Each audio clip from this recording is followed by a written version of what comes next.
dans cette partie, nous allons vous expliquer tout ce qu'on a utilisé dans notre backroom. Donc, on a utilisé deux fichiers blob storage, un pour les inputs et un pour les outputs. Donc, dans les inputs, nous avons trois sources de données qu'on a chargées ensuite dans notre système ETL, comme vous pouvez le voir ici. Donc, ça, c'est notre data flow ici. Donc, notre data flow.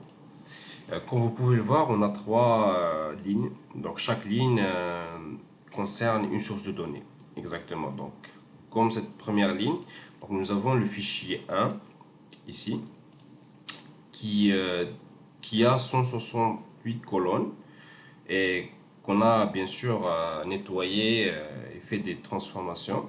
Donc, comme vous pouvez le voir à cette étape, il reste que 33 colonnes. Donc, chaque colonne a été modifiée. Donc, comme ici, Prov ID qui est province, etc. Nous avons fait les transformations nécessaires. Et à ce niveau-là aussi, nous avons fait des, nous avons ajouté des expressions pour bien transformer les données. Comme vous pouvez le voir ici, donc on a des données brutes qui n'ont aucun sens. Voilà.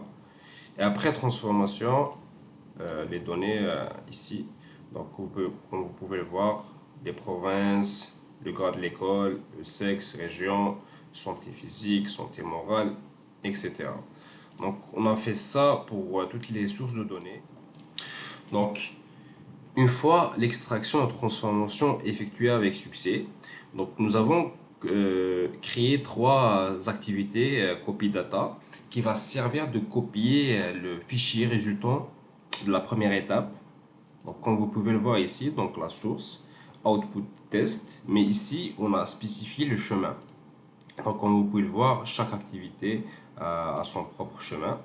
Et pour ce qui est de la destination, donc nous avons créé des datasets, comme par exemple output 1 to SQL. Donc, ça, c'est un dataset, output 1 to SQL. Donc, comme vous pouvez le voir ici, ce dataset a été lié à son tour à une table SQL Server. Donc, output 1 table. Donc, on peut vérifier ici donc, les résultats. On a écrit la requête select étoile from output 1 table.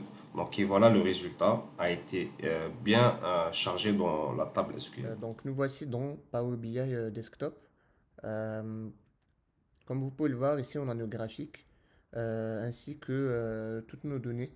Donc ici on a nos tables de dimension ainsi que nos tables de faits. Toutes les tables de faits ont un F minuscule suivi du nom de la source et les autres ont un D minuscule pour dimension.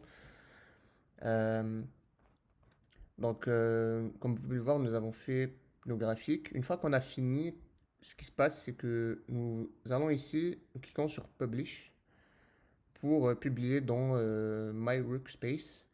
Donc, ça va publier plus précisément dans Power BI Service afin que justement nous puissions continuer pour justement créer notre dashboard. Et je vais vous montrer ça tout de suite. Nous voici donc dans Power BI Service. Et comme vous pouvez le voir, nous avons arrangé nos graphiques et fait un dashboard interactif. Je vais vous faire une petite démonstration. Si nous avons un graphique de l'âge moyen de la première cigarette selon la province, si je sélectionne la province du Québec, vu que nous sommes au Québec, vous allez voir que tous les graphiques ainsi que la carte s'est mise à jour. Donc la carte s'est positionnée sur la province de Québec et chaque graphique a une zone qui est sélectionnée un peu plus foncée. Donc si on prend ici la consommation de chicha chez les jeunes, on voit que 92% des Canadiens n'ont jamais essayé, mais que parmi ces 92, il y en a 16% qui n'ont jamais essayé, et ces 16% sont au Québec. Donc c'est vraiment la répartition selon la province. Ça nous montre à quel point justement Power BI peut être très utile et dynamique. Puis c'est le même principe, on a un deuxième dashboard, puis pour un autre ensemble de données. C'est le même principe ici. Si par exemple je sélectionne, je sais pas moi, le groupe sanguin B+, vous allez voir que les graphiques